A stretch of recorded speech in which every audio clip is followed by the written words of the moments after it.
সালাম তুর পাহাড়ে চলে যাবেন মুসলিমদেরকে নিয়ে। তুর পাহাড়ের ভিতরে মুসলিমরা সেখানে লুকিয়ে থাকবে। পৃথিবীর মেসাকার অবস্থা হয়ে যাবে, পৃথিবীর পানি খেয়ে শেষ করে ফেলে দিবে একদম হিংস্র প্রজাতি। তখন ঈসা আলাইহিস সালাম আল্লাহর কাছে দোয়া করবেন, আল্লাহ এই বিভৎস জাতিকে ধ্বংস করো। আল্লাহ রাব্বুল আলামিন তখন ওই ইয়াজুজ আর মাজুজের এই কাঁধে, ঠিক কাঁধের মাঝখানে একটা ভাইরাস জন্ম দিবেন। কি জন্ম দিবেন? ওই যে বলি না মহামারীর ভাইরাস, অমুক ভাইরাস তমুক ভাইরাস, এই ভাইরাস আরো সামনে আছে বাকি এখনো। ওই ভাইরাসে, ওই পোকায়, ওই ব্যাকটেরিয়া বা যেটাই হোক আল্লাহ পাক যাই দিবেন, এতে করে ইয়াজুজ আর মাজুজের পুরো প্রজাতি ধপধপ ধপধপ করে মারা যাবে। মানে এটা ছোঁয়াচে রোগ হবে। কি রোগ হবে? ছোঁয়াচে। ঠিক যেমন আমরা একটু করোনা দেখলাম না, একজন থেকে আরেকজন, একজন থেকে আরেকজন, এরকম জিনিস চলবে আরো বিশ্বে। আর এখনকার নতুন রিসার্চ হচ্ছে ওই সাইবেরিয়া অঞ্চলের যে বরফগুলো আছে না, ওর নিচে এই 1 লাখ বছর, 1.5 লাখ বছর, 2 লাখ বছর আগের ভাইরাসগুলো নতুন করে জায়গা শুরু করেছে এখন। হ্যাঁ, এগুলো বিজ্ঞানীরা বলছেন যে এগুলো আবার কোন দিন জানি পৃথিবীতে আত্মপ্রকাশ করা শুরু হয়।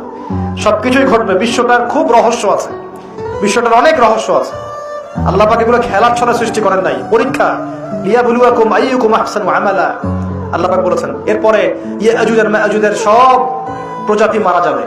নবীজি বলছেন জমিনে কোনো জায়গায় ফাঁকা থাকবে না, সমস্ত জায়গাতেই ওদের দেহ পড়ে থাকবে। আল্লাহু আকবার। এরপর ঈসা আলাইহিস সালাম আল্লাহকে বলবেন, আল্লাহ জমিনটাকে পবিত্র করে দাও। আল্লাহ পাক কি করবেন জানেন? বড় বড় নখরওয়ালা, বড় বড় নখ আছে, নখ দেখেছেন? বড় বড় নখ, বড় বড় নখওয়ালা একটা স্পেশাল প্রজাতির পাখি আল্লাহ পাঠাবেন। কি পাঠাবেন? পাখি। এটা কোন পাখি, কি নাম আমরা জানি না। তো ওই পাখি কি আর দেখা গেছে? ওই রকম করে পাথরকে নিক্ষেপ করেছে? ঠিক এরকম করে বিশ্ববাসীরা দেখবে একটা ডালিমের নিচে একটা পরিবার আশ্রয় নিতে পারবে। এত স্পেসিফিকলি বলা হয়েছে হাদিসগুলোতে। নবী সাল্লাল্লাহু আলাইহি ওয়াসাল্লাম বলেছেন যে 10 জন ঘোড়সওয়ার, কয়জন ঘোড়সওয়ার? 10 জন ঘোড়সওয়ার বের হবে ইমাম মাহদির সময়, যারা খোঁজ নিতে যাবে যে দেখি দাজ্জাল বের হয়েছে কিনা।